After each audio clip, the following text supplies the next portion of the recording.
And I think that would change their mind. They inspired you to do this, didn't they? Yes. And to see them casting stones in your direction.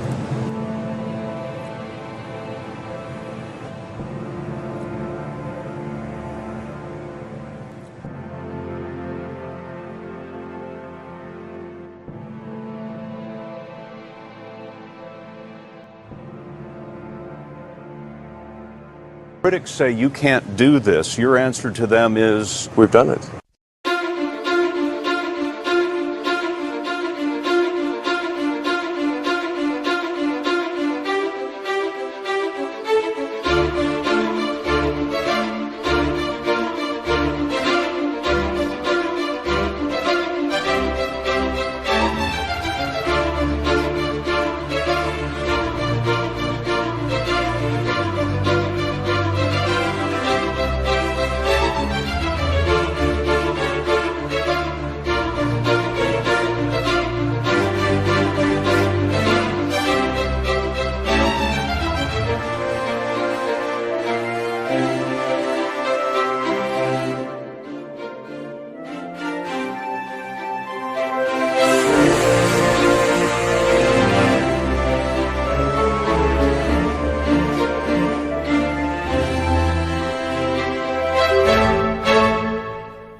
Fundamentally, the future is vastly more exciting and interesting if we're a spacefaring civilization and a multi-planet species than if we're not. You want to be inspired by things. You want to wake up in the morning and think the future's going to be great. And that's what being a spacefaring civilization is all about.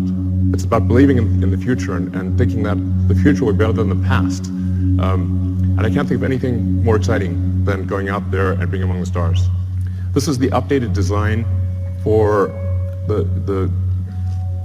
we're sort of searching for the right name, but the code name at least is BFR.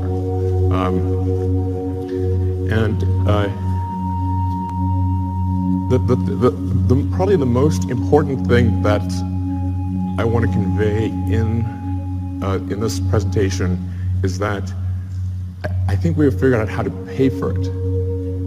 This is very important. So, in last year's presentation, we're really searching for what the right way how do we pay for this thing? We went through various ideas, with Kickstarter, collecting underpants. These didn't pan out. But now we think we've got a way to do it, which is to have a smaller vehicle, still pretty big, but one that can serve, one that can do everything that's needed in the greater Earth orbit activity. So essentially, we want to make our current vehicles redundant. We want to have one booster and ship that replaces Falcon 9, Falcon Heavy, and Dragon. So if we can do that, then all the resources that are used for Falcon 9 Heavy and Dragon can be applied to this system. So that's really fundamental. So let's see, what progress have we made in this direction? So last time you saw the giant tank, that's actually a 12-meter tank. And you can see the relative scale of it. It's 1,000 cubic meters of volume inside. That's actually more pressurized volume than an A380, just to put that into perspective. We developed a new carbon fiber matrix that's much stronger and more capable at cryo than anything before.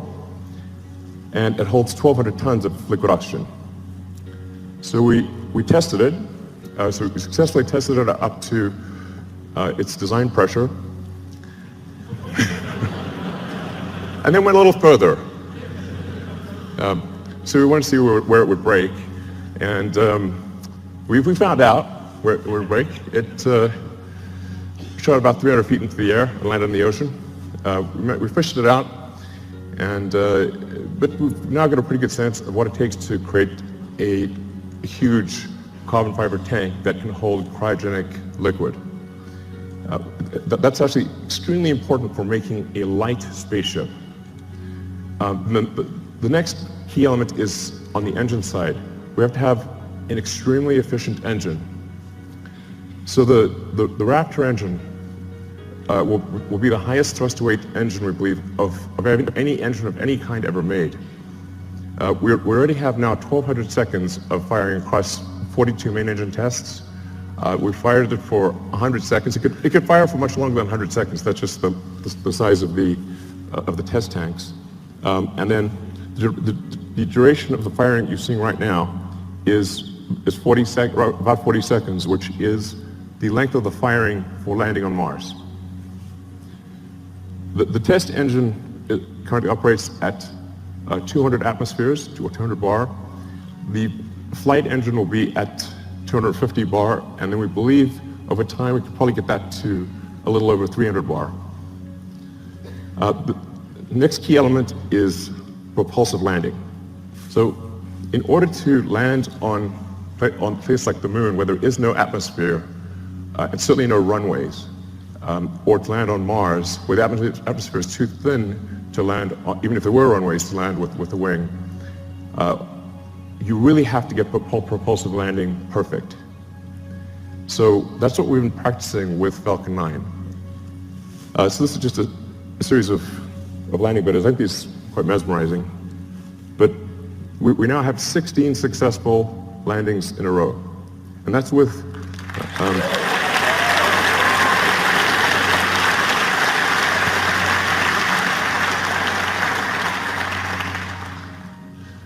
so it's 16 in a row, and that's with really without any redundancy.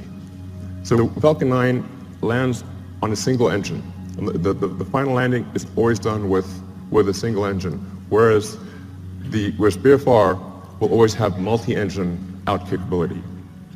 So if you can get to a very high reliability with even a single engine, and then you can land, and then you can land with either of two engines, I think we can get to a landing reliability that is on par with the safest commercial airliners.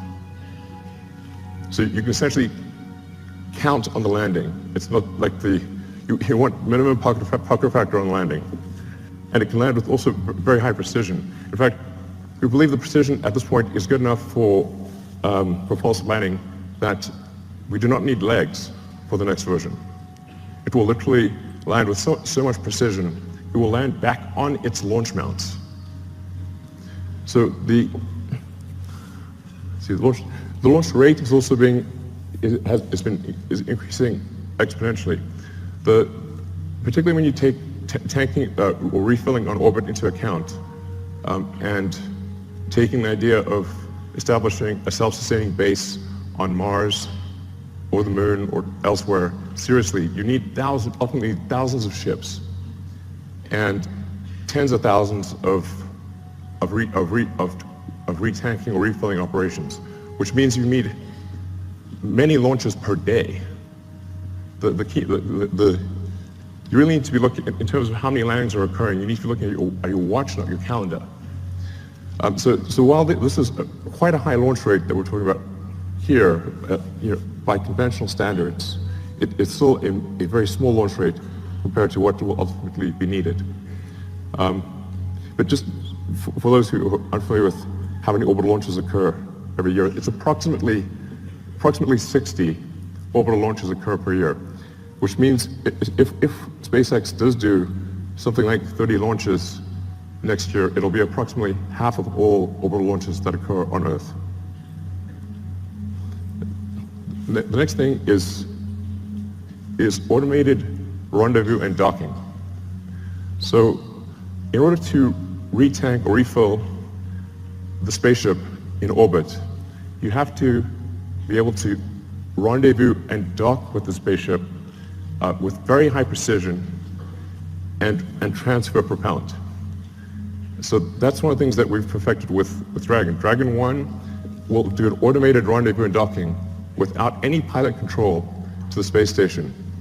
Dragon 1 currently uses the Canadarm for the final placement onto the space station. Dragon 2, which launches next year, will not need to use the Canadarm. So Dragon 2 will directly dock with the space station. And it can do so with zero human intervention. You just press go and it will dock. Dragon has also allowed us to perfect heat shield technology. So when you enter at high velocity, you'll melt almost anything. The reason meteors don't reach Earth is they melt or disintegrate before they reach the ground, unless they're very big.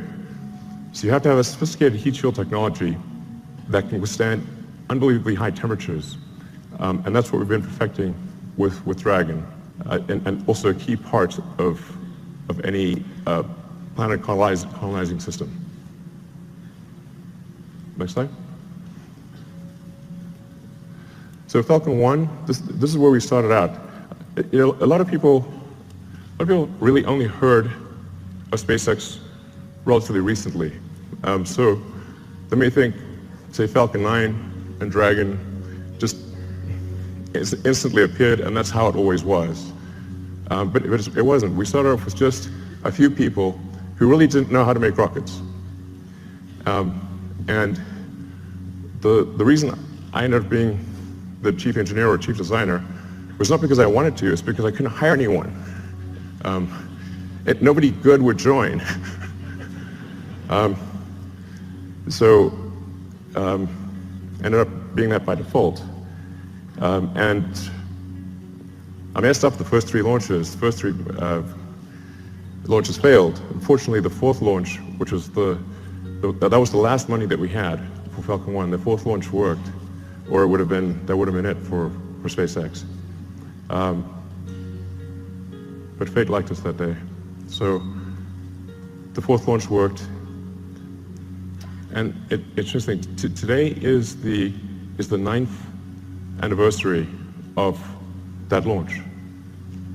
So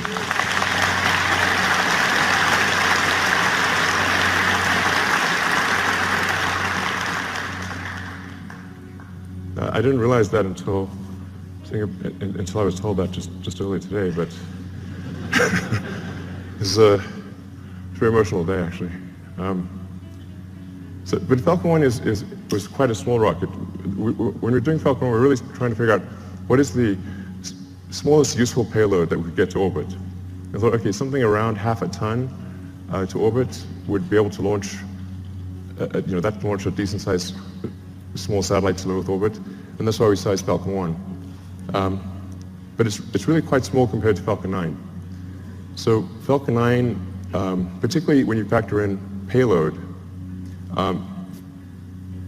Falcon 9 is many times more, it's sort of on the order of 30 times more payload than Falcon 1. And Falcon 9 has reuse of the primary booster, which is the most expensive part of the rocket, and hopefully soon reuse of the fairing, the big nose cone at the front. So we think we can probably get to something like somewhere between 70 and 80% reusability with the Falcon 9 system. And hopefully towards the end of this year we'll be launching Falcon Heavy, which Falcon Heavy ended up being a much more complex program than we thought. It sounds easy. Let's show Falcon Heavy actually. It sounds like it should be easy because it's 2 first stages of Falcon 9s strapped on as boosters. It's actually not. We had to redesign almost everything except the upper stage in order to take the increased loads. So Falcon Heavy ended up being much more a new vehicle than we realized. So it took us a lot longer to get it done. But the boosters have all now been tested and they're on their way to the Cape Canaveral. And we are now beginning serious development of BFR. So you can see that the payload difference is quite dramatic. BFR in fully reusable configuration, without any orbital refueling, we expect to have a payload capability of 150 tons to low Earth orbit. So, and that compares to about 30 for Falcon Heavy, which is partially reusable. Where this really makes a tremendous difference is in the cost, which I'll come to in some of the later slides. So let's go to the next slide. And by the way, so with BFR, you can get a sense of scale by looking at the tiny person there. It's really quite a big vehicle. Main body diameter is about 9 meters or 30 feet. And it consists of the booster is lifted by 31 Raptor engines that produce a thrust of about 5,400 tons, lifting a 4,400 ton vehicle straight up.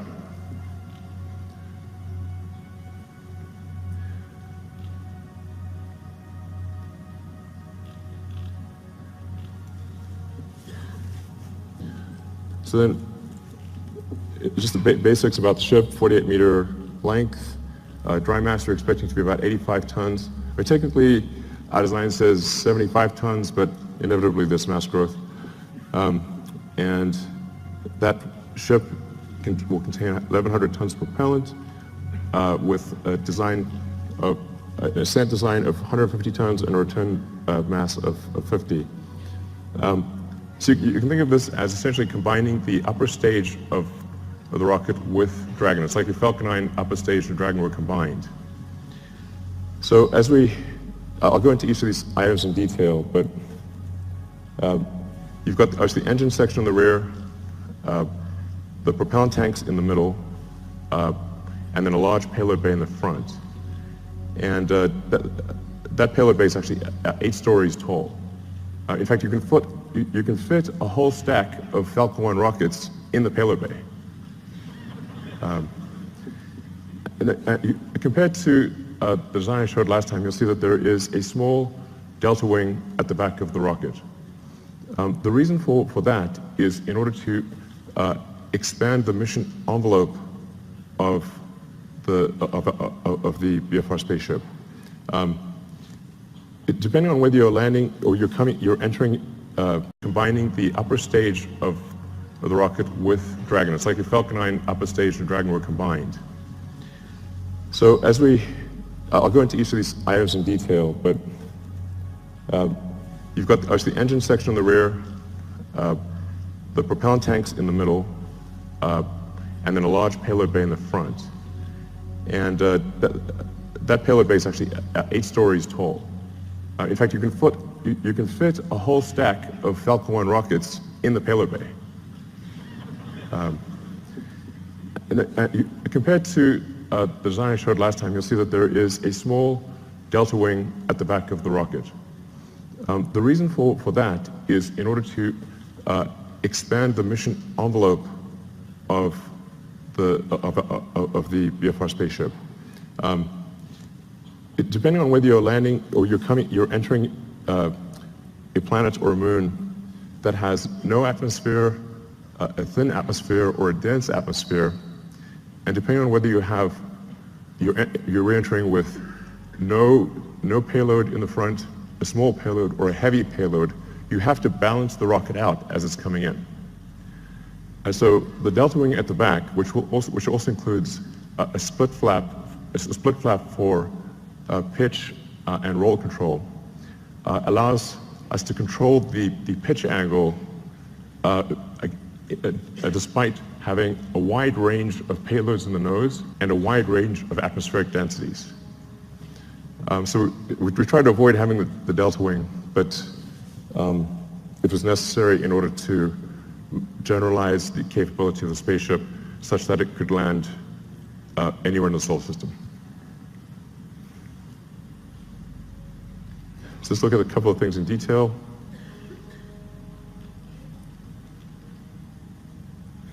So the cargo area has a pressurized volume of 825 cubic meters.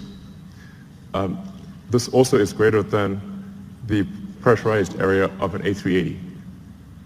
So really is capable of carrying a tremendous amount of payload.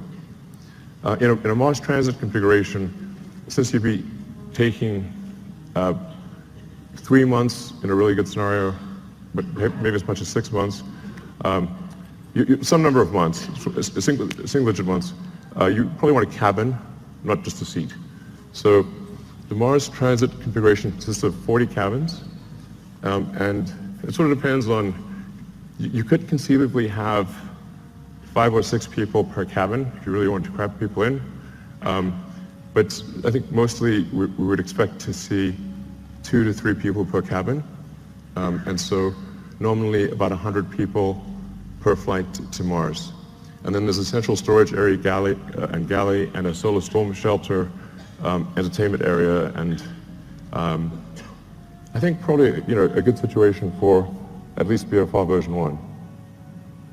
Then going to the main body of the vehicle, the center body area.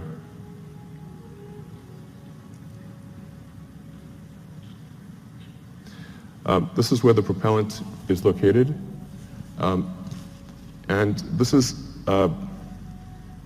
subcooled methane and oxygen. So as you chill the methane and oxygen below its liquid point, you get a fairly meaningful density increase. You get on the order of 10 to 12% density increase, which makes quite a big difference for the propellant load. So we're expecting it to carry 240 tons of CH4 and 860 tons of oxygen. In the fuel tank are header tanks. So when you come in for a landing, your orientation may change quite significantly, so you can't have the propellant just slushing around all over in the main tanks. You have to have the header tanks that can feed the main engines with precision. So that's what you see immersed in the fuel tank. Then the engine section.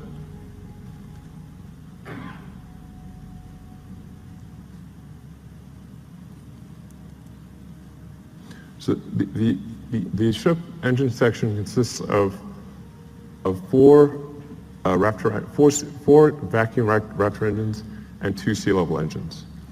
So all 6 engines are capable of gimbaling. The engines with the high expansion ratio have a relatively smaller gimbal area or gimbal range and a slower gimbal rate. The 2 center engines have a very high gimbal range and can gimbal very quickly. And you can land the ship with either one of the 2 center engines. So when you come in for a landing, it will light both engines, but if one of the center engines fails at any point, it will be able to land successfully with the other engine. And then within each engine, there's a great deal of redundancy. So we want the landing risk to be as close to zero as possible. And then some basic stats about the engines.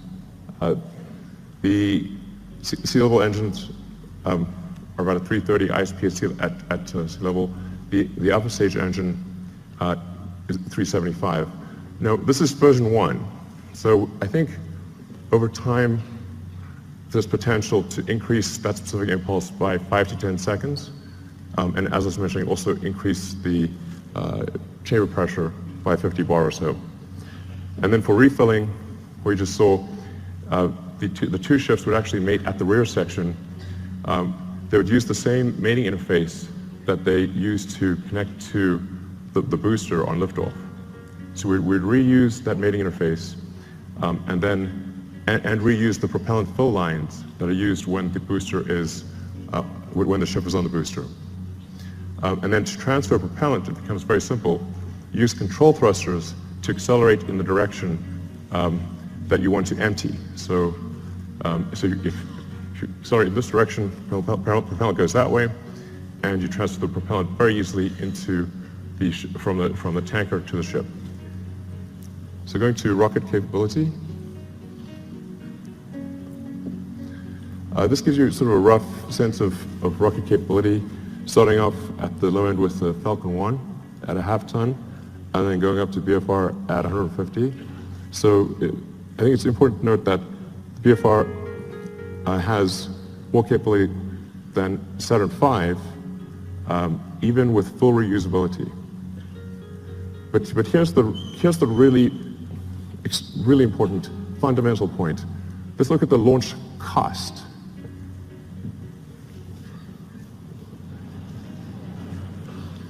The order reverses.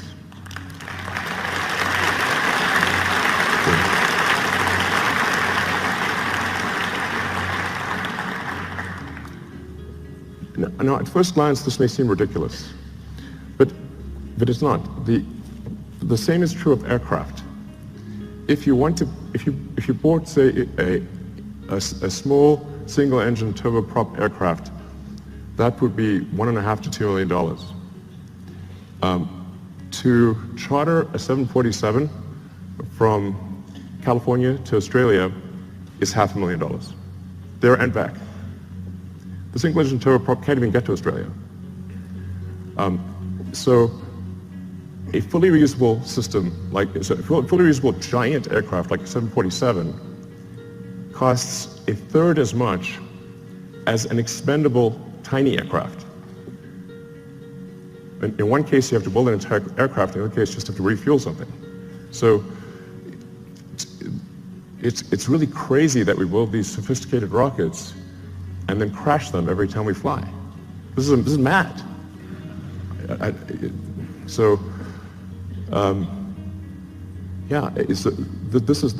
can't emphasize how profound this is and how important reusability is.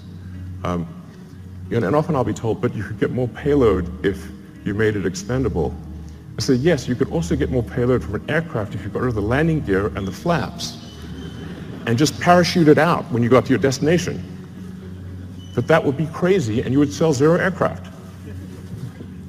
So reusability is absolutely fundamental. Now I want to talk about the value of orbital refilling.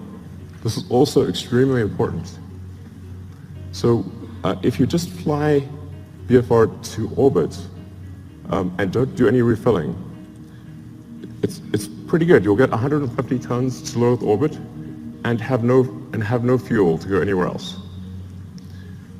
However, if you send up tankers and refill in orbit, you can refill the tanks all the way to the top and get 150 tons all the way to Mars. And if the tanker has high reuse capability, then you're just paying for the cost of propellant. And the cost of oxygen is extremely low, and the cost of methane is extremely low.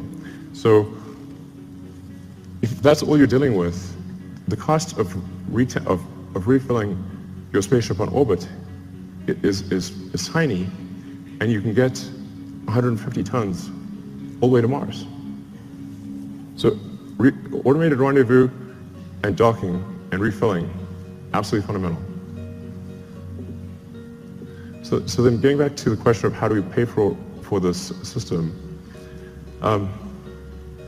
this was really, I said, quite a profound, I wouldn't call it a breakthrough, but realization that if we can build a system that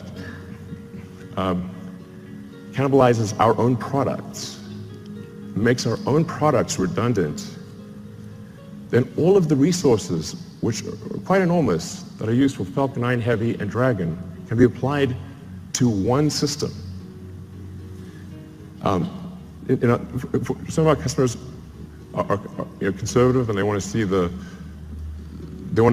fly several times before they're comfortable launching on it. So what we plan to do is to build ahead and have a stock of Falcon 9 and Dragon vehicles, so that customers can be comfortable. If they want to use the old rocket, the old spacecraft, they can do that, because we'll have a bunch in stock. But all of our resources will then turn towards building BFR. And we believe that we can do this with the revenue that we receive for launching satellites, and for servicing the space station. So going to the satellites portion, the size of this being a 9-meter diameter vehicle is a huge enabler for new satellites. We can actually send something that is almost 9 meters in diameter to orbit. So for example, if you want to do a new Hubble, you could send a mirror that has 10 times the surface area of the current Hubble as a single unit. It doesn't have to unfold or anything. And or you can send a large number of small satellites, and you can do whatever you like. You can actually also go around and if you wanted to collect old satellites or clean up space debris, you can just use the sort of chomper over there and go around and collect satellites or collect space debris if you want. So that may be something we have to do in the future. But that fairing would open up and retract and come back down. So it enables launching of Earth satellites that are significantly larger than anything we've done before, or significantly more satellites at a time than anything that's been done before. It's also intended to be able to service the space station.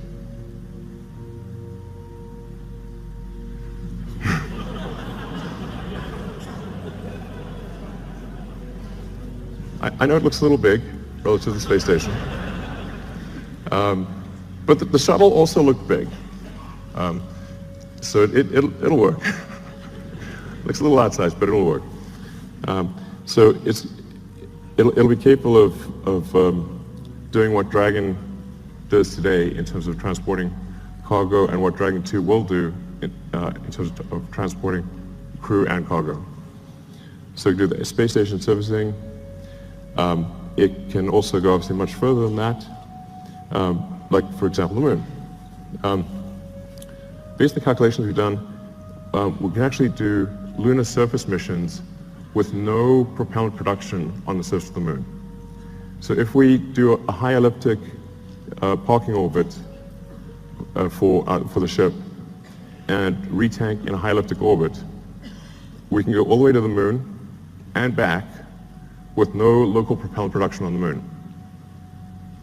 So I think that would enable the creation of moon base alpha, or some sort of lunar base. Yeah,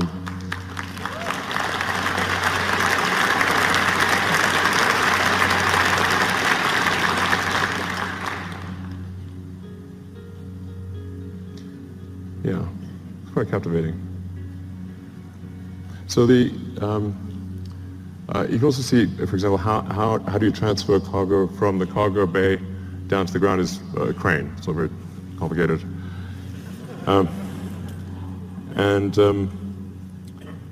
Yeah, but so this will enable the creation of a lunar base.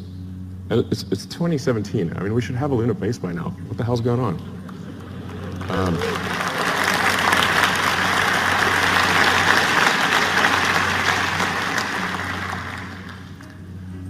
And then, of course, Mars,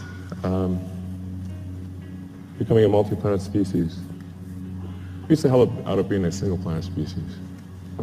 So, yeah, so we'd start off by sending a mission to Mars, where it would be obviously just landing on rocky ground or dusty ground. And it's the same approach that I mentioned before, which is you send the spaceship up to orbit, you retank it or refill it until it has full tanks, and it travels to Mars, lands on Mars. For Mars, you will need local propellant production, but Mars has a CO2 atmosphere and plenty of water ice. That gives you CO2 and H2O, so you can make therefore CH4 and O2 using the Sabatier process, or Sabatier process. And I should mention that long term, this can also be done on Earth. So sometimes I get some sort of criticism for why are you using combustion in rockets and you have electric cars? I'm like, well, there isn't some way to make an electric rocket. I wish there was. But in the long term, you can use solar power to extract CO2 from the atmosphere, combine it with water, and produce fuel and oxygen for the rocket. So the same thing that we would do on Mars, we could do on Earth in the long term. But that's essentially what happens. Similar to the moon, you land on Mars. But the tricky thing with Mars is we do need to build a propellant depot to refill the tanks and return to Earth. But because Mars has lower gravity than Earth, you do not need a booster. So you can go all the way from the surface of Mars to the surface of Earth just using the ship. Albeit you need to go to a max payload number of about 20 to 50 tons for the return journey to work. But it's a single stage all the way back to Earth. And I'll show you so this is the true physics simulation.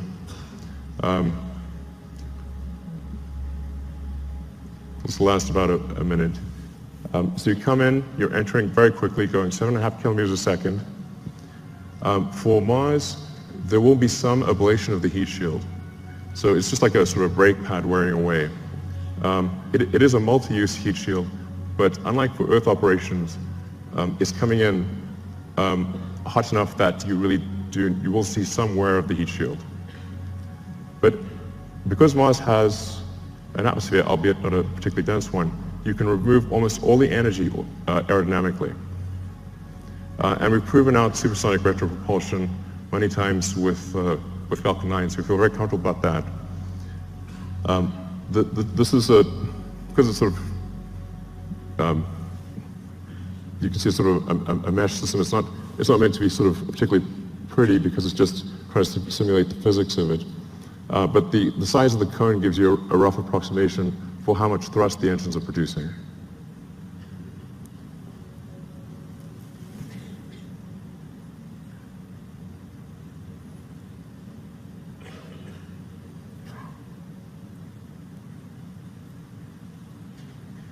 That's not a typo. Although it is aspirational. So we've already started building the system. The tooling for the main tanks has been ordered. The facility is being built. We will start construction of the first ship around the second quarter of next year, so in about 6 to 9 months, we should start building the first ship. I feel fairly confident that we can complete the ship and be ready for launch in about 5 years. 5 years seems like a long time to me.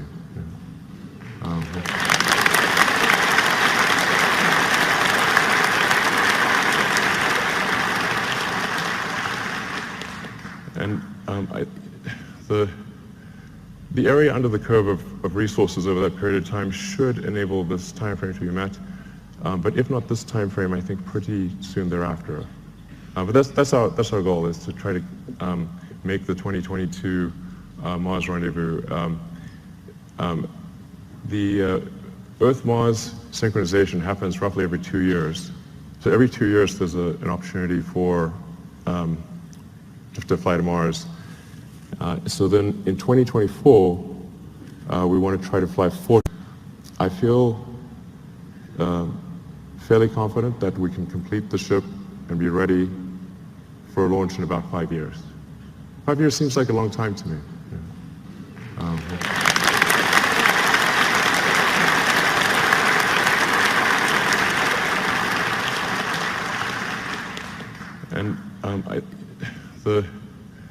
The area under the curve of resources over that period of time should enable this time frame to be met.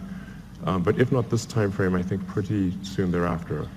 But that's our goal, is to try to make the 2022 Mars rendezvous.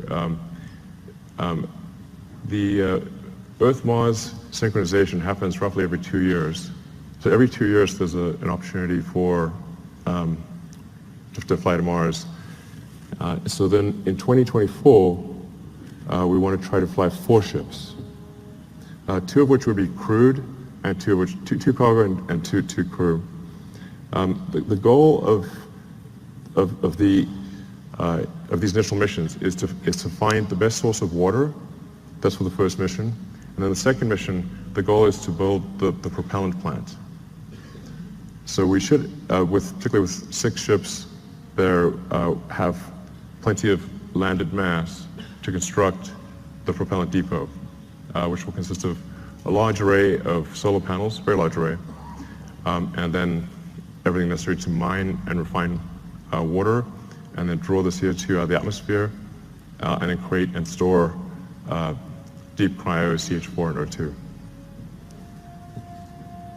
Then build up the base, starting mostly with one ship, then multiple ships, then start building out the city, then making the city bigger, even bigger.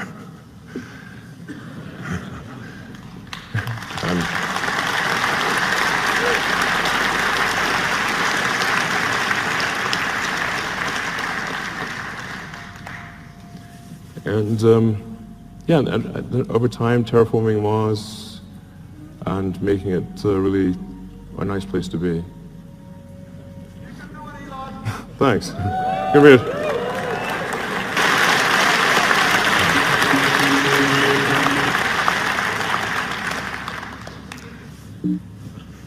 Mountain. So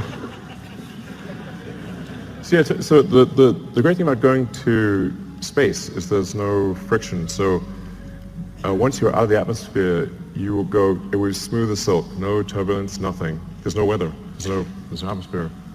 And you can get to most long distance places, like I said, in less than half an hour.